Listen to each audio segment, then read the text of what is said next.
പത്തരമാറ്റിൻ്റെ അടിപൊളി എപ്പിസോഡിലേക്ക് എല്ലാവർക്കും സ്വാഗതം. അങ്ങനെ ആദർശും നയനയും അനന്തപുരിയിൽ എത്തിയിരിക്കുകയാണ്. വൻ സ്വീകരണത്തോടു കൂടിയാണ് മുത്തശ്ശൻ അവരെ വരവേറ്റത്. പക്ഷേ അത് ജാനകിക്കോ ഒന്നും തന്നെ ഒട്ടും ഇഷ്ടപ്പെട്ടിട്ടുണ്ടായിരുന്നില്ല. ജാനകി പ്രതീക്ഷിച്ചിരുന്നത് വലിയ ഏതോ 2 VIP അനിയെ ആദരിക്കാൻ വരുന്നുണ്ട് എന്നതാണ്. അങ്ങനെ ആകെ അന്തം വിട്ട് നിൽക്കുകയാണ് ജാനകി. അങ്ങനെ പിന്നീട് ആദർശും നയനയും അകത്തോട്ട് കയറുന്നുണ്ട്.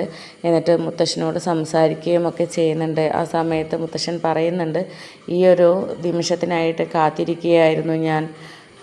ആദർശ് ഈ ഒരു നിമിഷം എനിക്ക് കൊണ്ടുവരും എന്നുള്ളത് എനിക്ക് 100% ഉറപ്പായിരുന്നു. എൻ്റെ ശത്രുക്കളെ എൻ്റെ മുന്നിൽ കൊണ്ടുവന്ന് എത്തിക്കാൻ ആദർശനല്ലാതെ മറ്റാർക്കും കഴിയില്ല എന്ന് ഉറപ്പുള്ളത് കൊണ്ടാണ് അവനോട് ഞാൻ ശത്രുത നടിച്ചു നിന്നത്.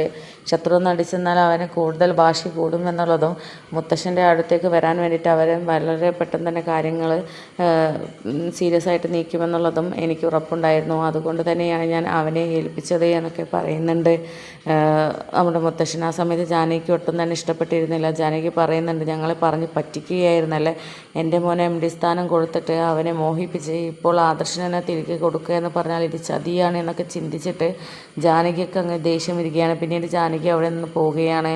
അങ്ങനെ പിന്നെ അജയനുമായിട്ട് നമ്മുടെ ജാനകി സംസാരിക്കുന്നുണ്ട്. അപ്പോൾ ആ സമയത്ത് ജാനകി പറയുന്നുണ്ട്, ഇവിടുത്തെ കാര്യങ്ങളിൽ നീ ഇടപെടുകയോ ഒന്നും ആവശ്യമില്ല, അല്ല നിനക്ക് എന്തിൻ്റെ കേടാ എന്നൊക്കെ ചോദിക്കുമ്പോൾ അത് പിന്നെ ഏതൊരമ്മയും ആഗ്രഹിക്കുന്നതല്ലേ മക്കൾ വലിയ സ്ഥാനത്തിരിക്കണമെന്ന്. അങ്ങനെ ഒരു സ്ഥാനം കൊടുത്തിട്ട് പെട്ടെന്ന് മറ്റേ ആൾക്ക് തന്നെ ആ സ്ഥാനം തിരിച്ചു കൊടുക്കുക, ഇവനെ ഒരുമാതിരി ചെറുത് കൊച്ചാക്കുന്ന പോലെയുള്ള ആ ഒരു രീതി ഉണ്ടല്ലോ, അതെനിക്ക് ഒട്ടും തന്നെ ഇഷ്ടപ്പെട്ടിട്ടില്ല എന്നൊക്കെ ജാനകി പറയുന്നുണ്ട്. അപ്പോൾ ആ സമയത്ത് നമ്മുടെ അജയൻ പറയുന്നുണ്ട്, അതിൽ നിന്നെക്കാളും അധികം സന്തോഷിക്കുന്ന നിൻ്റെ മകനാണല്ലോ, അത് നീ കണ്ടിട്ടില്ലേ, അവനെ ആ ഒരു MD സ്ഥാനം ഏട്ടനെ ഏൽപ്പിക്കാനാണ് ഏറ്റവും കൂടുതൽ ആഗ്രഹിച്ചിരുന്നത് എന്നൊക്കെ പറയുന്നുണ്ട്. അപ്പോൾ അവൻ പൊട്ടന, അവനെ പറഞ്ഞിട്ട് കാര്യമില്ല എന്നൊക്കെ പറഞ്ഞിട്ട് വിമർശിക്കുകയാണ് ജാനകി.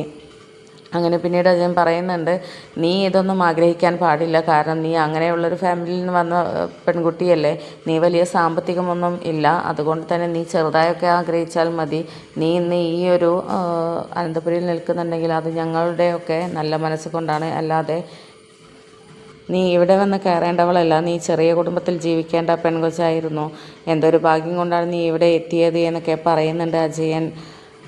അങ്ങനെ പിന്നീട് ജാനകി മുത്തശ്ശൻ്റെ അടുത്തോട്ടാണ് പോകുന്നത്. എന്നിട്ട് മുത്തശ്ശനോട് കയർത്ത് സംസാരിക്കുന്നുണ്ട്, എന്ത് പണിയാണ് അച്ഛ ഈ ചെയ്തത്, എൻ്റെ മകനെ മോഹിപ്പിച്ചിട്ട് ഇപ്പോൾ അവൻ്റെ MD സ്ഥാനത്ത് നിന്നും അവനെ പുറത്താക്കിയിട്ട് ആദർശനെ കൊണ്ടുവരാമെന്ന് വെച്ചാൽ ഇതൊന്നും നല്ലതല്ല.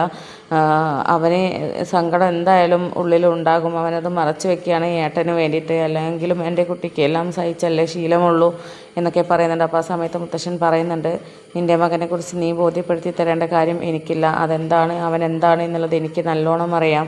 എന്നെക്കാളും കൂടുതൽ ആദർശനെ കൊണ്ടുവരാൻ ആഗ്രഹിച്ചത് അവനാണ്. അതുകൊണ്ട് നീ അവൻ്റെ കാര്യം ആലോചിച്ചിട്ട് ടെൻഷൻ ആവേണ്ട കാര്യം ഒന്നുമില്ല. തൽക്കാലം നീ ഇതൊന്നും പറയാൻ നിൽക്കാതെ എൻ്റെ മുന്നിൽ നിന്ന് പോകാൻ നോക്കിയെന്നൊക്കെ പറഞ്ഞിട്ട് മുത്തശ്ശൻ ജാനകിയെ ചീത്ത പറയുകയാണ്.